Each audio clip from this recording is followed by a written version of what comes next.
Construction could finally begin soon on Doug Manchester's massive development on the downtown waterfront.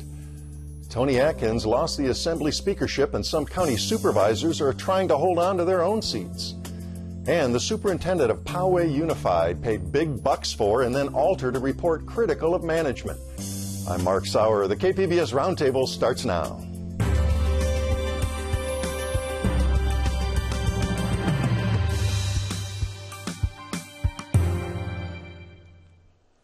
Welcome to our discussion of the week's top stories. I'm Mark Sauer. And joining me at the KPBS Roundtable today are Roger Sholey, who covers growth and development for the San Diego Union Tribune. Hi, Roger. Hey, Mark. Good to see you back again. Michael Smolin's politics editor at the Union Tribune. Hi, Michael. Mark, good to be here. And investigative reporter Ashley McGlone, a voice of San Diego. Hi, Ashley. Good afternoon. Welcome.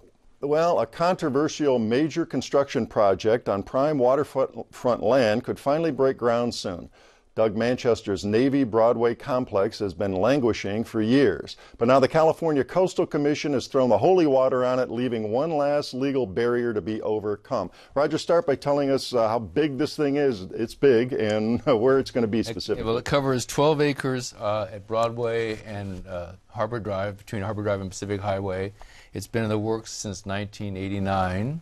It's taken almost 10 years for Manchester to get to this point of possibly getting the approval to go forward. Okay. Now, hasn't the city tried to get the Navy to cede that property over for decades?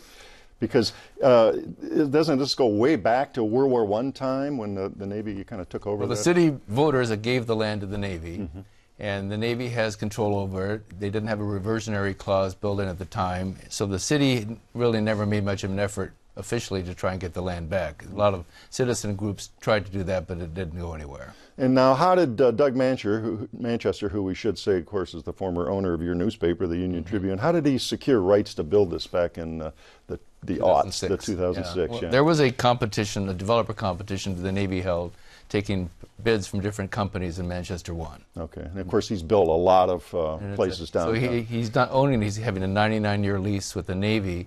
He said, well, why does the Navy want to keep it? And the Navy doesn't like to give away anything, but they want a new building. So the whole thing was predicated on, can we get a free office building if we lease the rest of the land to a developer? And that's what this is all about. Okay, and it's going to be a real mixed-use project as it's planned right now? Our offices, hotels, and retail. They aren't allowed to put residential there. Okay. So it's going to be a couple of office towers, some hotels, and a museum of some kind as well. And didn't they throw out the idea one time to put a new city hall there? Has that worked out, Mike? Well, Roger knows more than I do, but there's been a lot of different suggestions for that part of the waterfront, and I think at one point there was that. One of the questions I have is that, you know, as we get into the legal aspect of it, are there different rules for that waterfront site, A, because it's in the coastal zone, and B, because it's federally owned, and does that make things different than your normal legal battle over development? Normally it would be Port District would make these decisions, but as I said, the federal government owns it. The city has no authority except for giving sort of advice on what land uses they'd like to have, and the Coastal Commission has some oversight, but it also is somewhat limited. So the troubles recently were the Coastal Commission had given approval, the opponent said, or the Coastal Commission then said, but it's been 20 years since we gave that, we should do it again, and the court said you can't do that. And then they tried to force Manchester back into planning mode, and they finally came to an agreement in court that they would drop the Coastal Commission would drop his lawsuit with a few minor concessions. So what are some of the things, just briefly, that Manchester conceded then? Well, they said put the museum on Harbor Drive instead of in the back of the property. What kind of museum are we talking about? I don't know. Okay. People think it might be a Navy museum or something, but they've never... Of course, you got the huge Midway Museum just across the way. San Diego does not have a real Navy museum or military museum. Right. So people have thought maybe that would be the user. The other thing they said was make the stores and restaurants on Harbor Drive face the water, the bay, instead of being inwardly oriented. Okay. And then there was $1 million of some sort of concession that they're going to pay the state for whatever they. But small potato stuff. I mean, nothing that was really going to be a deal breaker. And now, Attorney Corey Briggs, he's called the Coastal Commission settlement stupid. He says the complex is a threat to public safety. What's his point here on all that? Well, some opponents, including Corey, have made the argument that after 9/11, federal facilities had to be hardened against terrorism, and he said, well, this is the Navy headquarters in San Diego. What better target is there than this big office tower that you could blow up somehow and wipe out people several blocks in the radius of it. Okay, and the Navy says that's not really the case. No, they said it isn't going to be a war on terror headquarters. It's just going to be an office building. It's not Pentagon West, then, yeah. It's just an office building. Well, it'll be Pentagon West, but a little Pentagon. Yeah, okay. Frankly, well, some military installations have been targets more by lone people, but haven't, just basically general public areas, hotels, resorts, overseas been really as much at risk or more because they don't have the kind of defense. So anyway, that there seems was like an idea that Susan Davis, the congresswoman, said a few years ago, why don't you build the building on Navy land, on a base rather than on a city block, and that never passed. And if that had happened, then they could have worked out some other arrangement for what that property would be. But I think the Navy said, we were so far along on this, we planned 30 years to do this, give me a break. They want the administrative office. Corey Briggs has suggested that should just be public land, a big park. Is that ever going to happen? Yeah, let's talk about the other lawsuit, which is really kind of the last hurdle that Briggs has. Yeah, so he's claiming that it's a violation of the federal National Environmental Policy Act, and I don't know. That's been appealed. There's a 3-judge panel that's going to rule on that, I imagine, by the end of the year. Then he could appeal to the full Ninth Circuit Court of Appeals and the U.S. Supreme Court and just drag the thing out. It's likely that it'll be approved. I think more to the point is, will Manchester, he's in his 70s, will he outlive this whole process to finally build something? Is there a demand for, a million square feet of office and plus all these hotels? There isn't a demand now. Yeah.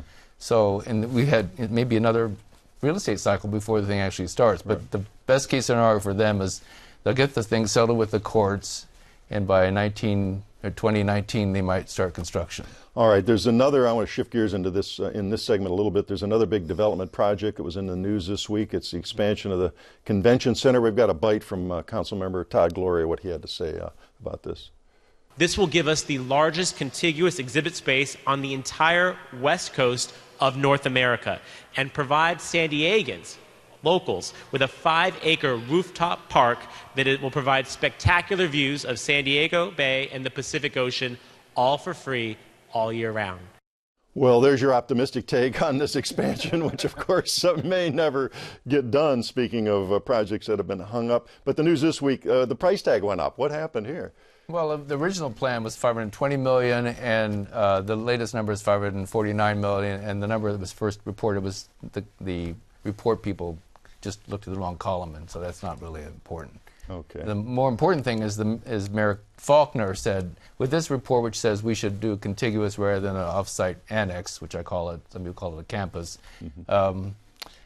we get more money, more economic benefit by expanding on where the convention center is now. All right, so they're trying to kill that idea of having this satellite or campus or whatever we want to call it. That's not a part of the existing convention center. So if you look at the numbers, it doesn't seem all that impressive that the bigger one next door will be any more popular than the little one across the street, and ideally both should be built if San Diego wants to be a major convention center in the next 20 years. We should have off-site and complete the convention center as it is now. Okay. But Corey Briggs, our favorite litigator for some of these things, is battling that as well, and he already succeeded in killing the financing. So the big question is, no matter what you guys want to do, how are you going to pay for it? Yeah. And the Faulkner, by saying, I want to go try to do this, make this happen, said, okay, we will try to get this hotel tax back and get the voters to approve it on a 2/3 vote. Well, we haven't had a 2/3 approval for anything for a long time. The sky is blue, so. And it's possible that nothing will happen. The convention center will not be expanded, and then maybe this whole idea of the convention center stadium complex downtown will happen. Will come back. Yeah. And that presupposes all these other things happening with the Chargers. So it's like Sounds like we got shows and segments on that for years to come. So just stay tuned. It's going to be Stay tuned. San Diego way. Watch word. All right, we are going to shift gears now. This may be the summer of Trump nationwide, but here in San Diego could be the season of upsets or not.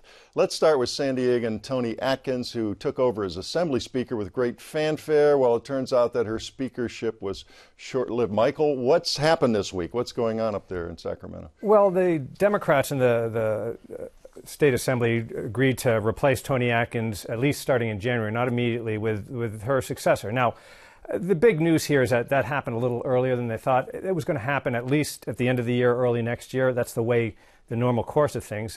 Toni Atkins is termed out. She can't run for re-election next year. So they want to have a new speaker in, as opposed to have somebody go right up to the very end, because they know that speaker, as with her predecessor, is going to be looking to the next move. And so, it's kind of an orderly thing. Well, again, isn't this kind of a recent thing? I mean, I think of Willie Brown and some of the folks who were there kind of forever. Well, it was a different era, different world. Anymore. We have term limits. Yeah. And Willie Brown was a speaker for like 15 years, that's famously right. called himself the Ayatollah of the Assembly. And before him, Jess Unruh, who was a larger-than-life figure and did a lot in California, whether you liked him or not. Yeah. So it's much more short-term now. What also is going on here is that, again, they made a move with a Senate Republican leader, and they changed that person in sort of a coup at the last minute. Again, we've got like 1 week left in the legislative session this year. So it was a bit of a compromise that obviously Anthony Reardon, the person that's going to be taking over Toni Atkins, had the votes, wanted to do that now while you have the votes, but they agreed to delay when he would actually take office. There has to actually be a real vote of the full assembly, not just the Democrats, which they say is going to happen in January. So they should finish out the next week without too much turmoil. All right, so San Diego loses their homegrown speaker in January, Roger? Well, who cares? I mean, does it matter who the speaker is? But more to the point is that San Diego going to lose by not having Toni still there for another year. I think so.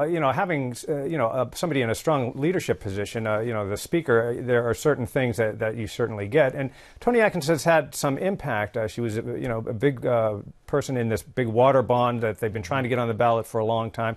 Exactly what she's gotten for San Diego is something that we'll debate over time. But certainly having people in powerful positions helps the local area.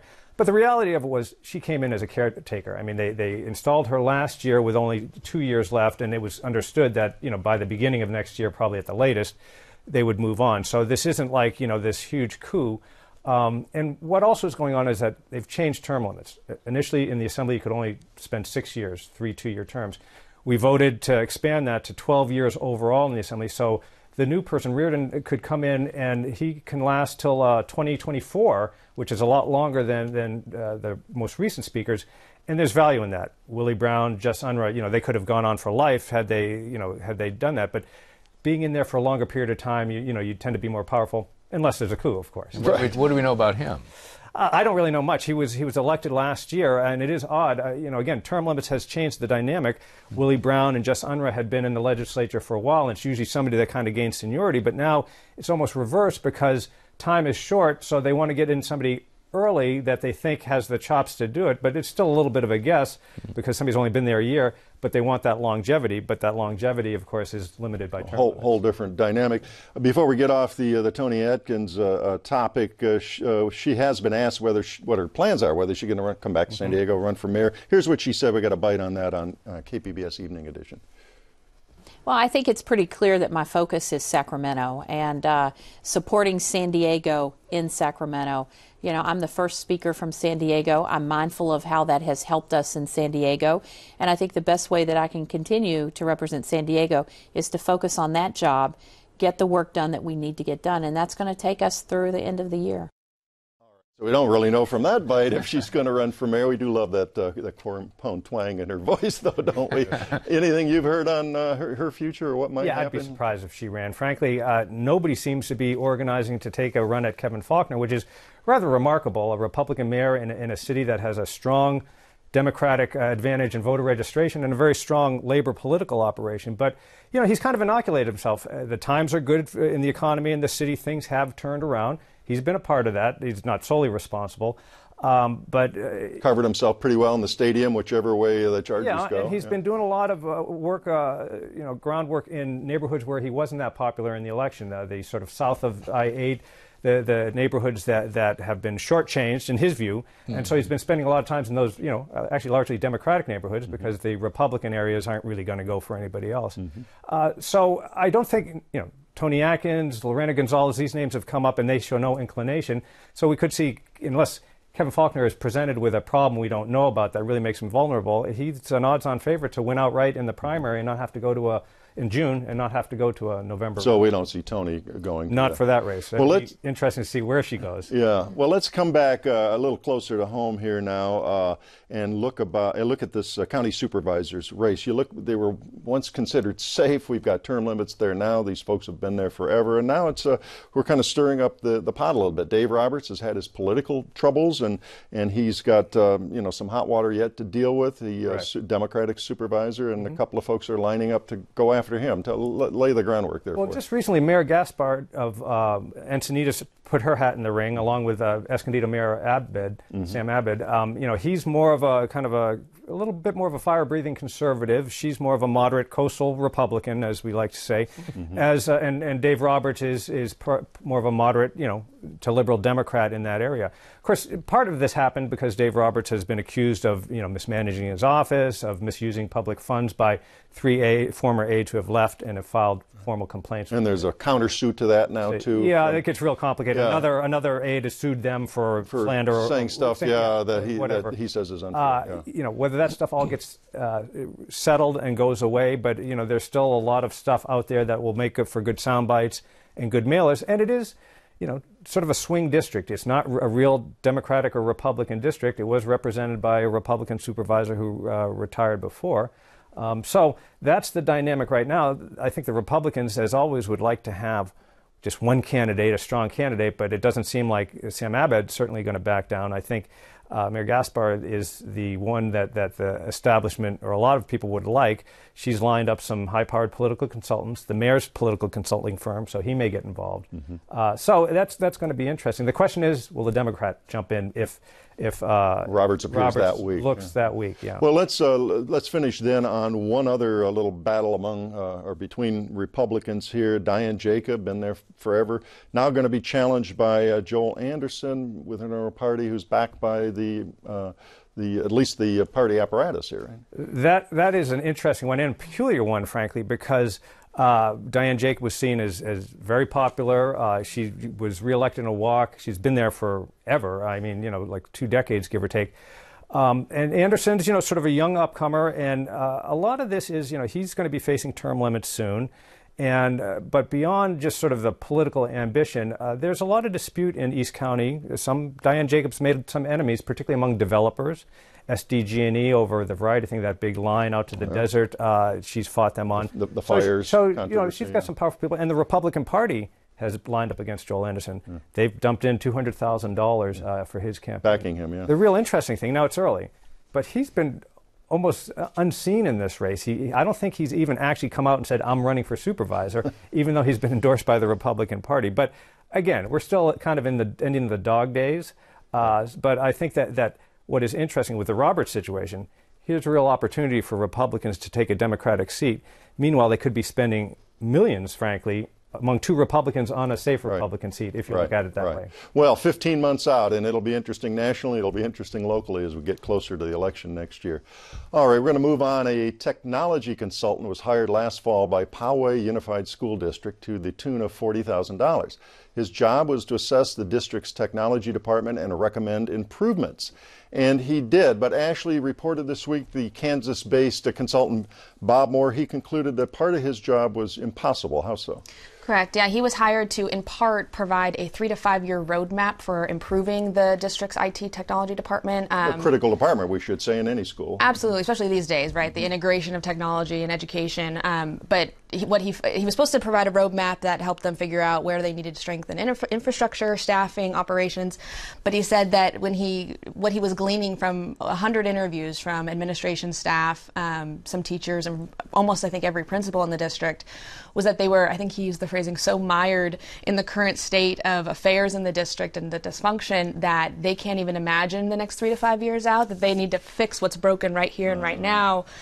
So he kind of said it was impossible to do the roadmap, but you guys have some serious issues, and I'm going to tell you what they are and how to fix them. Now, when did he, Moore, submit the final version of his report? So what we learned was he submitted his draft in February, and we gleaned this from some public records. We obtained the district's emails correspondence with Moore. He submitted what he called his draft in February. He submitted what he called his final version in March. And when did Voice of San Diego try to get a hold of that? We submitted, I think, our first records request for the report in June. The report was never presented to the board prior to June. In fact, other members of the public had put in public records requests and been denied, which we were also denied initially. Told this is a draft, it's not finished, you need to wait. But we had heard that, well, one, the consultant's work was completely done, he had been completely paid. We confirmed that and had also begun to hear that they were maybe making some changes to the report before they wanted to release it to the public. All right, so now you're getting very curious. So what were some of the criticisms in that initial report by Bob Moore regarding this IT department? So in July, when we did, with the help of a persistent, lovely attorney, we kind of pointed out to them the public records law and you don't have the leeway to just start making changes to a third party's report. So that first report that we got in July that they did release, it was still not a pretty picture. There was still some criticism in there that I think, at least took me by surprise. Well, give us the high points. What were a couple of those that were? So he talked about, in particular, he kind of harped on, in Poway, unlike some other districts, they don't have a formal, top-down rollout of technology one-to-one across the board. They've been letting their school sites sort of decide as they wish how much technology to use. If a local foundation raises money, one school might have iPads for every student, another school might not. But part of the problem, he said, with doing that was, you give this freedom to the local schools, but then if their item breaks or they have this specialized software that the IT staff don't know about, don't know how to fix, you've got one school with Chromebooks, one school with iPads, and their centralized IT staff aren't familiar with the technology, aren't educated on that software. I think even in that July report, they said that the IT department was known as a department of no. And it was like sort of a win-lose mentality, and there were some tensions there. And he also pointed out there's been some infighting, I guess, between the Learning Support Services Department and the IT department. Again, you would ideally want those to be working in conjunction with one another for the benefit of the kids. So his report found some real chaos going on at that time. But then that wasn't quite the report that wound up getting into the final version here. What happened in that process? Right. So when we got some additional public records from them, we realized his version was completed in March, and we wanted that version. We wanted to see, well, what did this consultant really what did the outside guy, who's an expert, take a look and say? Right. And this entire thing, I think it's important to note, was billed as an external analysis by Bob Moore, this consultant. This wasn't an employee or a district report, right? So we fought hard to get the version that he submitted as his final and did a comparison. And what we saw was multiple instances of words softened and changed. So things like, he noted some arrogance maybe, or an appearance of arrogance was changed to overconfidence. And, a waste of taxpayer dollars became inefficient use of district resources. Reckless and uncontrolled decision making became, inefficient, or it has a different ring to it, right? Everything was kind of euphemized, if that's a word. Over. This was going on? So he initially agreed to talk to me and then deferred to his client. So this is Moore, the consultant. Consultant, okay. Correct. Okay, and the person at the center of all this, with this say sanitized report, as it were, who are we talking about? So I asked the superintendent when we got both versions. And that's John Collins. Yeah, Superintendent John Collins, and he's been there quite a while. I'm seeing some changes. I'm seeing some passages change and soften. I'm seeing others disappear entirely that are critical. What accounts for this? Did you do the edits? Did you supervise or approve these edits in any way? And what he said was, again, they still contend that the March version was a draft, and that the March version was Moore's draft, and he was not at that point able to provide his input, feedback, recommendations. The July version that we initially got is a version that he was able to provide his input, feedback, and recommendations. I followed up with him and tried to find out, well, then why wasn't at least in some way your involvement disclosed? on every page of the report it says authored by Bob Moore. Maybe say refined by. So board the members, staff. parents, the public are all supposed to think this is an outside consultant, a third party here, and here's what he said. But that's not what we're hearing. Moore never actually got. He wasn't involved in the editing. Did he deny or dismiss the report as this is not my report anymore? Did he say anything about like that? No, he didn't say that, but again, we saw in the emails he submitted a draft, and he was in communication with district staff. He submitted his draft. They had conversations based on the emails we saw. He submitted his final in March, and again, he stood by the content. I guess where we struggle again is there were so many different ways the district could have handled this. And again, Mr. Collins, Superintendent Collins, didn't deny that he had made changes. You know, they got this report. It wasn't flattering. And again, to their credit, the July version wasn't, sunshine, but in no way, shape, or form they could have done a rebuttal or, some sort of agency response to each finding. That just wasn't the case. What struck me actually is that even consultants kind of used modest language. Some of the terms that were edited out were pretty eye-popping, which suggests either this guy just has a certain flair, or, as I think is the case, and you probably agree that there's such problems there that, to the reckless. I mean, you just don't see those kinds of things in a report, somebody that's hired by an agency. They'll use the language that Collins did or whoever edited it. Well, I'm afraid we're going to have to leave Michael with a final word, and why not, just as well. Thank you all. That does wrap up another week of stories at the KPBS Roundtable, and I'd like to thank my guests, Roger Scholey of the San Diego Union Tribune, Michael Smolens, also with the Union Tribune, and Ashley McGlone with Voice of San Diego. A reminder, all the stories we discussed today are available on our website, kpbs.org. I'm Mark Sauer. Thanks for joining us today on the Roundtable.